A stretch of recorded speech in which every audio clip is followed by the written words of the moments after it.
سب سے پہلے تو مجھے یہ بتائیں کہ جو 100 معصوم بچے ہیں جو جاں بحق ہوئے ان کے ہاتھوں میں کون سا اسلحہ تھا؟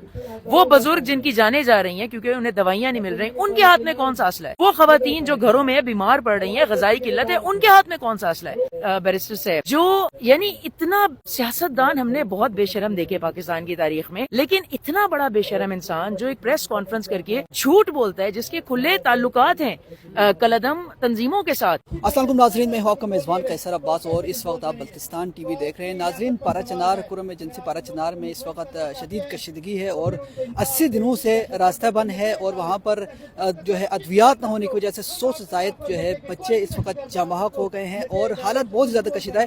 اس وقت ملک کے مختلف علاقوں میں احتجاجی مظاہرے جاری ہیں اور اسلام آباد پریس کلب کے باہر بھی یہاں پر احتجاج چل رہے ہیں۔ اس وقت ہمارے ساتھ موجود ہے گل زہرا صاحبہ اور آج کے اس دھرنے کے حوالے سے ہم بات کرتے ہیں۔ السلام علیکم میڈم۔ جی وعلیکم السلام، کیسے ہیں میڈم آپ؟ الحمدللہ۔ اچھا میڈم، بتائے گا کہ ایک طرف کے پی کے گورنمنٹ اس چیز کا اقرار نہیں کر رہے کہ وہاں پر پارا چنار میں اموات ہو رہے ہیں اور انٹرنیشنل میڈیا بتا رہے کہ 100 سے زائد جو ہے بچے جاں بحق ہو گئے، آپ کیا سمجھتے ہیں ریاست کس طرف جا رہی ہے؟ صوبائی حکومت کو کیا کرنا چاہیے اور دھرنوں کے حوالے سے بتائے گا۔ تو سب سے پہلے بتاؤں کہ پارا چنار کی جو سچویشن ہے، جو ابھی آپ نے خود بھی بتایا، آن گراؤنڈ سچویشن اس سے بھی زیادہ گھمبیر ہے۔ 7.5 لاکھ کی آبادی ہے اور 80 دن سے محاصرے میں، بہت سارے شوگر کے مریض ہیں جن کو انسولین کے انجیکشن نہیں مل رہے بر وقت، بہت سارے ہارٹ پیشنٹس ہیں جن کو مناسب ادویات نہیں مل رہی، بہت سارے ہیں جو ریگولرلی ڈائلسس کے لیے پارا چنار سے پشاور جاتے ہیں لیکن راستہ بند ہونے کی وجہ سے وہ جا نہیں پا رہے ہیں۔ ہمارے لیے یہاں پر ایک تصویر بچے کی پکڑ کر بیٹھنا اتنا دل خراش ہے، تو اس ماں کے دل پر کیا گزرتی ہوگی جو اپنے سامنے اپنی گود میں اپنے بچے کو بھوک سے بلکتا سسکتا جاں بحق ہوتا دیکھتی ہوگی۔ تو ایک بہت بڑا انسانی المیہ ہے پارا چنار میں۔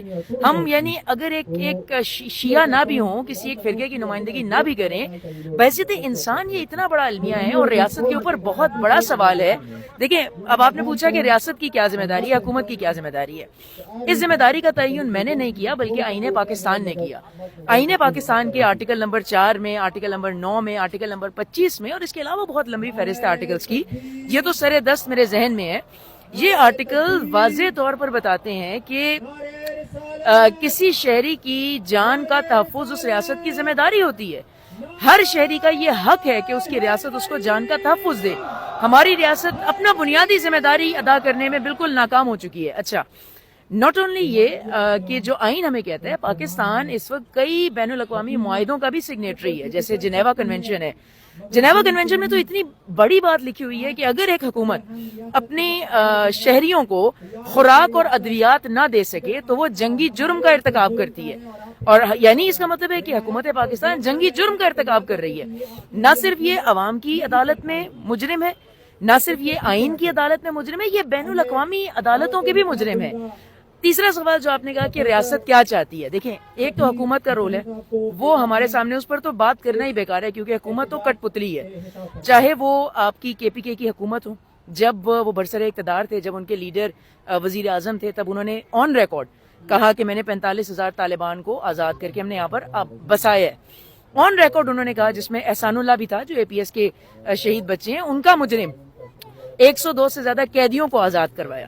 یہ تو حکومت کا حال ہے۔ پھر جو ان کے ابھی مشیر ہیں بیرسٹر سیف، جو یعنی اتنا سیاستدان ہم نے بہت بے شرم دیکھے پاکستان کی تاریخ میں، لیکن اتنا بڑا بے شرم انسان جو ایک پریس کانفرنس کر کے جھوٹ بولتا ہے جس کے کھلے تعلقات ہیں کلعدم تنظیموں کے ساتھ، اور وہ پریس کانفرنس کر کے جھوٹ بولتا ہے کہ سردی کی وجہ سے بچے مر رہے ہیں، یہ تو اور کوئی وجہ نہیں ہے ان کی ہلاکتوں کی اور ہمارے کوئی ان کے ساتھ تعلقات نہیں۔ ساتھ ہی جو بیوروکریسی ہے وہاں کی، یعنی آپ کے کمشنر ہو گئے، پولیس انتظامیہ ہو گئی جو مقامی قرم ایجنسی کے، دیکھیں یہ بھی باقاعدہ سازش کے تحت وہاں پر ایلوکیٹ ہی، ڈپلوائے ہی ایسے متعصب افراد کو کیا جاتا ہے، چاہے وہ ایف سی کے اہلکار ہوں، چاہے وہ بیوروکریسی کے ہوں، کہ جو کلعدم تنظیموں کو تو فیسیلیٹیٹ کرتے ہیں، ان کو ترقیاتی پیکج دیتے ہیں، ان کو وی آئی پی پروٹوکول دیتے ہیں، لیکن جہاں بات آتی ہے شیعہ توری قبیلوں کی یا بنگش قبیلوں کی تو وہ کہتے ہیں ان کو ڈی ویپنائز کر دو۔